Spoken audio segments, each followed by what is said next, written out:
맹인에게 배우는 제자도라는 제목으로 말씀을 전합니다. 마태복음의 마지막 부분에서 부활하신 예수님은 제자들에게 모든 민족을 제자 삼으라는 선교적 사명을 내리십니다.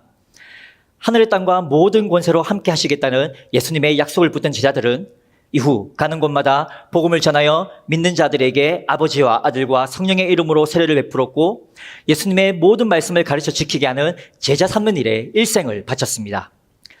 이 사역이 오늘까지 이어져 교회와 제자 훈련을 통해 지금도 곳곳에 수많은 예수의 제자들이 세워지고 있습니다. 그런데 어찌된 일인지 이 시대의 교회와 성도의 영향력은 점점 사라지고 있고 예수 복음은 더 이상 복된 소식이 아니라 꽹과리와 같이 귀찮고 시끄러운 헛된 소리가 되어갑니다. 이런 현상이 나타난 건 스스로 예수의 제자라 자부하는 사람은 많아졌지만 그들 중 제자의 진정한 의미를 모른 채 제자인 척만 하며 살아가는 짝퉁 제자가 많아졌기 때문입니다.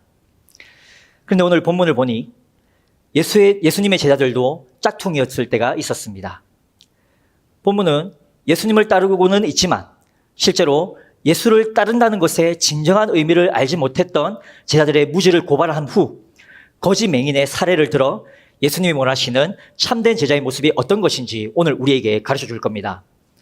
주신 말씀을 통해 예수님을 따르는 참된 제자에게 필요한 바른 믿음과 태도가 무엇인지 깨닫고 예수님의 목적이 이끄는 제자의 삶을 살아가기 위해 몸부림치는 우리가 되기를 예수님의 이름으로 축원합니다. 현재 제자들과 예수님은 누가복음 9장 51절부터 시작된 예루살렘을 향해 올라가는 여정 중에 있습니다.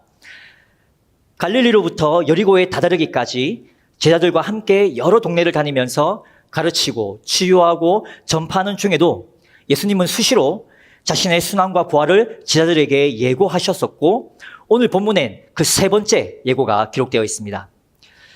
본문 31절에서 제자들을 따로 부르신 예수님은 보라 우리가 예루살렘으로 올라가노니 라며 제자들의 주의를 집중시키십니다. 제자들이 이미 알고 있을 이 사실을 다시 한번 말씀하시는 것은 본문 앞에 부자 관리에 대한 에피소드 때문입니다. 내가 무엇을 하면 영생을 얻겠습니까? 라고 진지하게 묻는 한 관리에게 예수님은 의도적으로 이웃사랑에 대한 계명들을 지키라 하십니다. 관리는 어려서부터 그것들을 다 지켰다며 만만해합니다. 예수님은 아직 한 가지 부족한 것이 있으니 너가 있는 것을 다 팔아 가난한 자들에게 나눠주고 나를 따르라 하십니다. 그러자 큰 부자였던 관리는 자기 소유만큼 큰 슬픔에 빠져 왔던 길을 되돌아갑니다. 그를 보시며 낙타가 바늘기로 들어가는 것이 부자가 하나님 나라에 들어가는 것보다 쉽다라고 하신 예수님의 말씀을 들었던 사람들은 그 당시 물질의 부유함이 하나님 축복의 증표라 여겼었기에 충격에 빠집니다. 저 부자도 구원 못 받는다면 우리 같은 사람은 희망조차 없는 건가? 라는 절망감에 사람들이 묻습니다. 그럼 누가 구원받을 수 있겠습니까? 질문의 의도를 아셨던 예수님은 앞서 16절과 17절에서 하나님의 나라는 자기를 의롭다고 믿는 바리새인이 아니라 어린아이와 같은 자의 것이다 라며 사람들을 안심시켰던 것처럼 사람으로 할 수 없는 것을 하나님은 하실 수 있다 라고 답하십니다. 그러자 냉큼 베드로가 끼어들어 보시다시피 저희는 모든 걸 다 버리고 주님을 따랐어요 라고 말합니다. 이 말엔 예수님을 따르지 않는 부자 간원이나 자기 필요를 채우려고 따라다니는 무리와는 다르게 자신들은 모든 걸 다 버리고 예수님을 따랐으니 합당한 보상을 받을 만한 자격이 있지요 라는 보상 심리가 보이고 예루살렘으로 입성하신 예수님이 로마를 몰아내고 왕위에 오르시면 한 자리 한 몫을 단단히 챙겨서 더 큰 부자가 된 후 영생을 얻을 자격을 갖추려는 야망도 담겨 있습니다. 이렇게 아무도 눈여겨보지 않는 단역, 조연의 자리에서 주인공, 스타의 자리를 갈망하는 엑스트라 증후군에 빠진 제자들의 무지는 누가복음 9장 46절에서 우리 중 누가 제일 크냐라는 제자들과의 싸움에서 이미 드러났었습니다. 이에 예수님은 하나님 나라를 위해 집, 아내, 형제, 부모, 자녀를 포함한 모든 걸 버리는 자는 현세의 여러 배를 받고 내세의 영생을 받는다 하십니다. 이 대답은 본래 참된 제자의 우선순위에 대해서 가르치셨던 거고, 참된 제자가 얻는 복이란 예수님의 부활 이후 새로워진 예수님과의 관계 속에서 얻는 복을 말하는데, 현실에서 누리는 그 복은 죽음 이후 천국에서 온전히 누리게 될 영생의 복을 부분적으로 경험할 뿐이라는 것을 가르치려 하셨던 겁니다. 그러나 보상 심리와 자기 야망에 사로잡힌 제자들은 이런 의도를 전혀 알 리 없었고, 그런 제자들의 욕망에 예수님의 말씀은 오히려 불을 붙인 꼴이 되어버렸습니다. 다른 사람도 아니고 예수님이 확실한 보상을 약속하셨으니 제자들의 기대는 걷잡을 수 없이 더 커졌을 거고, 어떤 위험도 감수하고 나는 예수님을 따르겠어 라는 의지를 더 불태웠을 겁니다. 이렇게 예수님과 동상이몽 중에 있는 제자들에게 우리는 지금 예루살렘으로 올라가고 있어 라고 덤덤히 말씀하신 예수님은 32절과 33절에서 예루살렘으로 올라가는 진정한 이유와 목적을 말씀하십니다. 이미 누가복음 9장 22절에서 자신이 많은 고난을 받고 버림받고 죽임을 당하시고 사흘 후에 부활하실 것을 예고하셨고, 31절에선 예루살렘에서의 죽음도 언급하셨습니다. 또 13장 33절에서도 선지자처럼 예루살렘 안에서의 죽음을 암시하셨었고, 가장 가깝게는 17장 25절에서 하나님 나라가 임할 때 자신이 먼저 많은 고난을 받고 버림을 당해야 한다고도 하셨습니다. 그리고 마지막으로 본문에서는 선지자들을 통해 기록된 모든 것, 곧 이방인들에게 넘겨져 희롱, 능욕, 침뱉음, 채찍질, 죽임을 당하나 사흘 만에 다시 살아나리라 라는 구약의 예언이 자신에게 성취될 것임을 재차 강조하고 계십니다. 이렇게 예수님께서 예루살렘으로 올라가는 이유와 목적을 제자들에게 수시로 알리시며 마지막으로 간절한 마음을 담아 강조하신 이유가 있었습니다. 첫째로 예수님은 자신이 고난받는 메시아임을 제자들이 깨닫기를 원하셨습니다. 둘째로 제자들이 바라던 현세와 내세의 복은 죽음을 넘어 부활을 통해서만 얻을 수 있음을 깨닫기를 원하셨습니다. 셋째로 예수님을 따른다는 건 예수님의 십자가의 길을 함께 통과하는 것임을 깨닫기를 원하셨습니다. 사실 지금 이런 것들은 앞서 무엇을 해야 영생을 얻겠습니까? 라고 물었던 부자 관리의 질문에 대한 진정한 답이기도 합니다. 이제 곧 있으면 여리고입니다. 이는 예루살렘을 향한 여정이 끝에 다다르다는 뜻입니다. 앞서 수시로 알려주고 강조했던 구약의 예언된 구원의 때가 임박했다는 뜻이기도 합니다. 예수님이 고난받는 메시아로서 온갖 고난과 수치를 당한 후 죽고 사흘 만에 다시 살아나야 할 사명에 순종해야 할 때가 이제 눈앞에 다가왔다는 뜻입니다.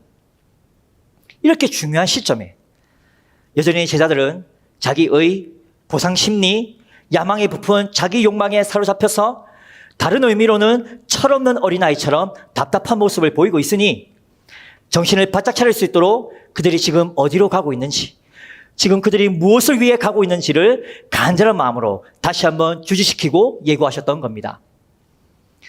그러나 예수님의 이러한 간절함이 무색하게도 34절은 예수님의 말씀이 제자들에게 감춰져 있어서 그들이 말씀의 의미를 하나도 깨닫지 못하고 알지도 못했다 합니다. 여기서 중요한 것은 말씀이 그들에게 감춰진 이유입니다. 감춰진 어떤 것을 밝히 드러내거나 나타내 보이는 걸 계시라고 합니다. 계시에는 사람이 다 알 수 없는 근본적인 신비의 영역, 즉 신적 영역이 존재합니다. 따라서 성경이 말하는 계시란 사람의 힘으로는 스스로 발견할 수 없고 오직 계시하시는 하나님을 통해서만 하나님의 감춰진 지식을 밝히 깨달아 아는 것을 말합니다. 그런데 본래 하나님이시나 하나님과 똑같이 여김을 원하지 않으시고 자기를 비워 종의 모습으로 오신 하나님의 아들이시요 고난받을 메시아이신 예수님이 다른 사람들에겐 비밀이었던 자신의 고난과 부활을 제자들에게 직접 계시하셨음에도 제자들은 못 알아들었습니다. 왜일까요? 바로 제자들이 영적 맹인이었기 때문이었습니다. 보상심리와 야망이라는 자기 욕망에 깊이 사로잡혀 그들의 영적 눈이 닫혀 있었기 때문에 밝히 알려주고 가르쳐주고 보여줘도 깨닫지도 못하고 알지도 못했던 겁니다. 신약 성경에서 열다, 열리다 라고 번역되는 헬라어 단어는 위를 바라보는 눈이 열리다라는 뜻으로 영적인 눈이 열린다는 것을 의미합니다. 그래서 이 단어는 성경에서 예수님이 눈이나 귀를 열어주신 사건이나 신적 계시를 통해 영적 진리를 밝히 깨닫거나 감춰진 것을 밝히 알게 되는 사건에 사용됩니다. 즉 성경에서 눈을 뜬다 하는 것, 또 눈이 열린다 하는 건 하나님의 감춰진 지식인 계시를 밝히 알아 깨닫는 겁니다. 마찬가지로 예수님과 함께 예루살렘을 오르는 제자들은 지금 영적 눈을 떠야만 합니다. 이제라도 영적 눈을 열어서 고난받는 메시아이신 예수님의 순환과 부활을 밝히 알아야 하는 중요한 상황에 있습니다. 이러한 제자들의 상황과 예수님의 간절한 바람을 반영이라도 하듯 다음 단락은 여리고의 맹인 이야기가 등장합니다. 당시 여리고는 예수님의 사역이 시작되었던 북쪽 갈릴리 지역과 연결된 통로이자 예루살렘에서 북동쪽 방향으로 약 30km 떨어진 거리에 있었고 약 1000m 낮은 고도에 있어서 예루살렘으로 올라가는 시작점이기도 했습니다. 당시 여러 지역에 흩어져 살았던 유대인들은 명절이 되면 예루살렘으로 모였는데 명절이 가까울수록 여리고에서 예루살렘으로 오르는 길엔 많은 순례객들로 분주해졌습니다. 이때는 1년 중 순례객들의 마음이 가장 경건해지고 자비로워지기 때문에 길가에서 구걸하는 자들에겐 넉넉한 동량을 기대할 수 있는 대목과 같은 때였습니다. 본문에서 예수님과 제자들이 예루살렘으로 오르려는 시점이 지금 바로 이 시기입니다. 35절에서 예수님과 제자들이 여리고에 가까이 이르렀을 때 한 맹인이 길가에 앉아 구걸하고 있었습니다. 마가복음은 이 사람을 디메오의 아들이자 거지인 맹인 바디메오라고 소개합니다. 수많은 사람이 오가는 거리에서 살아남기 위해 길가에 방치된 채 앞이 보이지 않는 거지로서 동냥질을 할 수밖에 없는 가난한 처지에 있었던 맹인은 이동하는 군중들에게서 뭔가 심상치 않은 분위기를 느꼈습니다. 지나가던 어떤 사람에게 무슨 일입니까? 라고 물으니 나사렛 예수가 지나가신대 라는 짧은 답을 듣고 지금 예수님이 자신 앞을 지나고 있음을 알게 됩니다. 이어지는 맹인의 반응들을 보면 오가는 길거리의 소문을 통해 그는 이미 예수님에 대한 소문을 어느 정도는 알고 있었을 것으로 예상됩니다.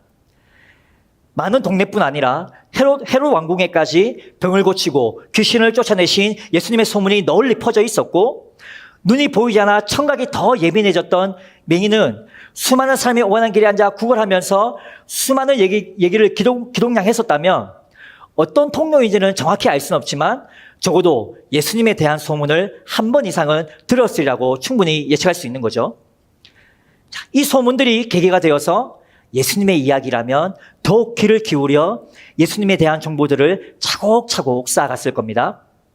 또 그 과정에서 그분을 알아가는 만큼 기대 또한 커져서 그분이 한 번만이라도 내가 만날 수 있다면, 아니 그분이 한 번만이라도 내 앞을 지나가 주시기만 하리라 한다면 나는 나을 수 있을 거야, 나는 고침받을 거야 라는 이런 간절한 염원으로 예수님에 대한 믿음을 키워갔지만 고작 거리에서 구걸하고 있는 거지이자 맹인인 자신이 현실에서 예수님을 만날 가능성은 거의 없을 거라는 사실을 마음 한편에선 이미 인정하고 있었을지도 모릅니다.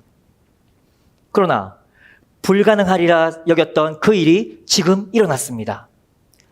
나사렛 예수가 지나가신다는 말을 듣자 38절에서 그는 즉시 큰 소리로 외칩니다. 다윗의 자손 예수여, 나를 불쌍히 여기소서. 희한합니다. 지나가던 사람은 분명히 나사렛 예수가 지나가신다고 했는데 맹인은 다윗의 자손 예수를 부릅니다. 누가복음에서 예수님을 다윗의 자손이라 말한 것은 맹인이 처음이자 유일합니다. 예수를 한 번도 만난 적 없었지만, 만났어도 육신의 시력이 마비되어 두 눈으로 직접 볼 수도 없었지만 놀랍게도 그의 영적 시력은 살아있었습니다. 왜냐하면 다윗의 자손으로 오시는 메시아이신 예수님을 잘 알고 있었기 때문입니다. 사무엘하 7장 16절에서 선지자 나단을 통해 다윗에게 너희 집과 너희 나라가 내 앞에서 영원히 보존되고 너희 왕위가 영원히 경고하리라 하셨던 하나님의 약속을 맹인이 알고 있었던 건지, 아니면 누가복음 1장 69절에서 예수님의 탄생을 앞두고 성령의 충만을 받아 우리를 위하여 구원의 뿔을 그 종 다윗의 집에 일으키셨으니 라고 했던 사가랴의 노래를 맹인이 들었던 건지, 그 출처는 분명히 알 수는 없지만 맹인은 예수님이 다윗의 자손으로 오시는 메시아라는 확실한 믿음으로 예수님을 불렀습니다. 이러한 믿음은 욕망에 사로잡힌 제자들에겐 기대하지 못했던 믿음이었습니다. 그러나 지금 맹인은 자신의 믿음으로 온 힘을 다해 예수님께 외치면서 어떻게든 그분의 발걸음을 멈춰 세우려 합니다. 이 모습은 단지 돈 몇 푼을 받으려는 거지의 깽판이 아니라 메시아의 자비를 구하는 가난한 자, 낮은 자로서의 필사적인 몸부림입니다. 그러니 주님, 나를 불쌍히 여겨주십시오 라고 말했던 겁니다. 그러나 현실에서 그의 필사적인 외침은 주위의 군중에겐 그저 소음일 뿐이었습니다. 39절에서 앞서가는 자들이 맹인의 외침을 듣고 잠잠하라 다그칩니다. 앞서가는 자들이란 위치상 맹인보다 앞에 있는 사람이기도 하고 신분상, 관계상 지위가 맹인보다 우월한 사람들을 의미하기도 합니다. 이 사람들은 누가복음 18장 15절에서 어린아이들이 예수님께 오는 것을 막았던 제자들과 똑같이 반응합니다. 그러나 일생에 한 번뿐일 이 기회를 놓칠 수 없었던 맹인은 다윗의 자손이여 나를 불쌍히 여기소서 라고 더욱 크게 외칩니다. 누가복음 8장 45절에서 혈루증 여인이 은밀한 믿음의 행동으로 예수님의 옷자락을 만지면서 예수님의 발걸음을 멈추게 했다면 맹인은 공개적인 믿음의 외침으로 결국 예수님을 멈춰 세웁니다. 이를 통해 누가복음 18장 16절에서 하나님의 나라가 이런 자, 곧 온전히 부모를 의존할 수밖에 없는 어린아이와 같은 자의 것이다 라고 말씀하셨던 예수님은 다윗의 자손으로 오시는 메시아이신 자신을 온전히 의지할 수밖에 없는 맹인에게도 하나님 나라의 자비와 긍휼을 베푸십니다. 40절에서 예수님은 누군가에게 맹인을 자신에게 데려오라 하십니다. 이 부분에서 예수님은 그 사람이 맹인임을 분명히 아셨을 텐데 앞도 보이지 않는 데다 오래 앉아 있어서 바로 일어나 걷기도 힘들 그에게 직접 가시기는커녕 오라고 하신 건 지금 우리가 보기엔 좀 비인간적이고 매정하다 느낄 수 있습니다. 그러나 잘 생각해 보면 하나님께서 아브라함을 시험하기 위해 이삭을 바치라 하셨던 것처럼, 또 성령이 예수님을 광야로 이끌어 사단에게 시험받게 하신 것처럼 예수님은 지금 맹인의 믿음과 외침이 진짜인지를 시험하고 계신 겁니다. 이 시험을 이기고 맹인은 예수님 앞으로 가까이 왔습니다. 마가복음에선 맹인이 예수님의 부름을 듣자마자 즉시 겉옷을 내던지고 예수님을 향해 뛰었다 하면서 전부를 버리고 예수님께로 뛰쳐나온 그의 행위를 강조합니다. 41절에서 예수님이 물으십니다.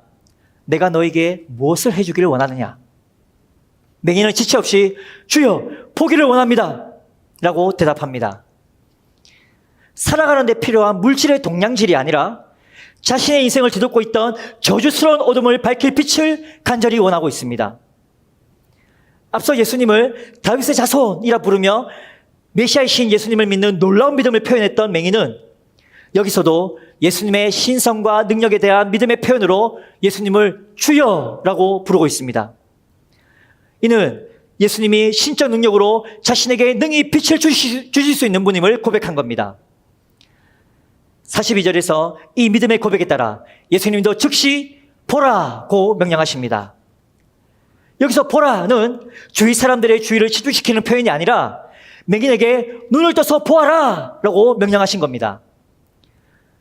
구약의 선지자들의 예언대로 맹인이 주라고 고백한 그 믿음대로 예수님은 눈먼 자를 다시 보게 하신 구원자요 주님이셨습니다. 이어서 예수님은 곧바로 너의 믿음이 너를 구원하였다라는 선언으로 맹인의 믿음을 주위의 모든 사람이 듣는 가운데 공개적으로 선포하십니다. 이러한 공개적 선포는 예수님을 다윗의 자손으로 오실 메시아로 믿으며 예수님의 신성과 능력을 믿는 맹인의 믿음이 제자들이 본받아야 할 믿음이라는 의미입니다. 그 믿음은 바로 예수님이 어떤 분이신지를 제대로 아는 것이었습니다.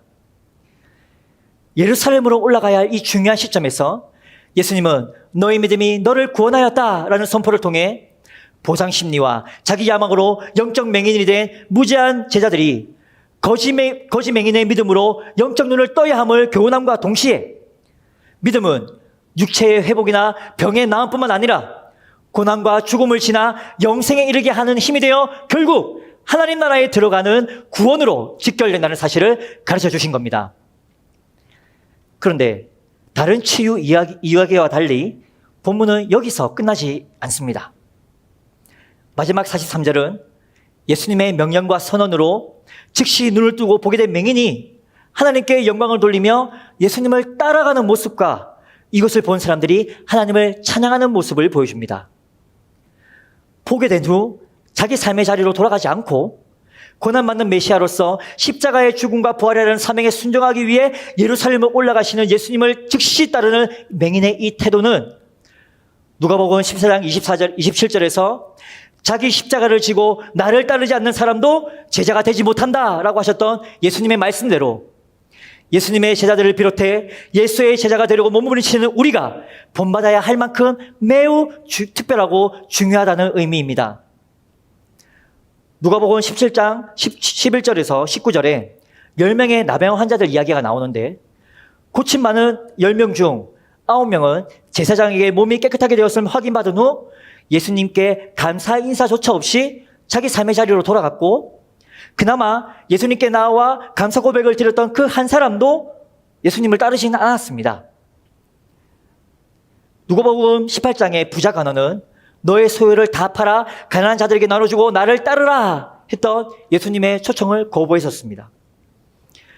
예수님의 선택을 받아 예수님과 동고동락하며 따랐던 제자들은 부자 간원과 달리 모든 걸 다 버리고 예수님을 따른 건 맞지만 가장 중요한 나를 버리진 않았습니다. 어찌 보면 예수님을 따르면서 자기 욕망을 더 채로했던 제자들의 모습은 버릴 수 없어 예수님을 따르지 못한 부자 관원만도 못하다 할 수 있습니다. 결론적으로 나병 환자, 부자 관원, 제자들에게 나타난 모습과 거짓 맹인 사이의 근본적인 차이는 영적인 눈을 열어 구원자시오 주 되신 예수님을 볼 줄 아는 믿음이 있는가와 동시에 그 믿음으로 예수님이 가신 십자가의 고난의 길을 따라가는가에 있었습니다. 예수님은 이렇게 예수님만이 나의 구원자시오 주 되심을 믿는 믿음으로 고난받고 부활하실 예수님과 함께 십자가의 길에 동참할 참된 제자를 지금도 찾고 계십니다. 그렇다면 지금 예수님을 따르고 있는 우리를 점검해 봅시다. 나는 예수님이 찾고 계시는 참된 제자일까요? 나는 왜 예수님을 따르고 있을까요? 내가 따르는 예수님은 어떤 분이며 그분을 따른다는 건 내겐 어떤 의미인가요? 우리 각자의 신앙이 시작된 계기는 다 다릅니다. 그러나 그 내용은 자신의 육체, 물질, 정신이나 마음 또는 환경 등의 문제들이 신앙을 통해 직접적이든 간접적이든 해결되는 것이 주 목적이었다는 공통분모를 가집니다. 이런 현상은 매우 정상적이라 할 수 있습니다. 성경의 기록과 교회 역사를 통틀어서 하나님의 계시 없이 스스로 하나님의 구원 계획과 구원자 예수님과 보혜사 성령님을 밝히 알고 처음부터 바른 믿음으로 시작한 사람은 아무도 없었으니까요. 또한 자신의 문제를 해결하거나 필요를 채우는 계기로 신앙을 시작하는 건 신앙을 가진 사람이라면 누구나 하나 거치는 일반적인 과정이기도 합니다. 그러나 지금 우리가 제자로서 예수님을 따르기 위해 몸부림치고 있는 중이라면 예수님을 따르는 주 목적이 여전히 문제 해결과 필요 채움이라는 신앙 계기에 머물러 있어서는 안 됩니다. 거기에 너무 오래 머물러 있으면 자칫하다 본문의 제자들처럼 보상 심리와 자기 야망에 사로잡혀 영적 시야가 가려질 수도 있기 때문입니다. 제자로서 예수님을 따르는 우리의 진정한 목적은 자기 욕망을 넘어 예수님이 원하고 바라시는 것이어야 합니다.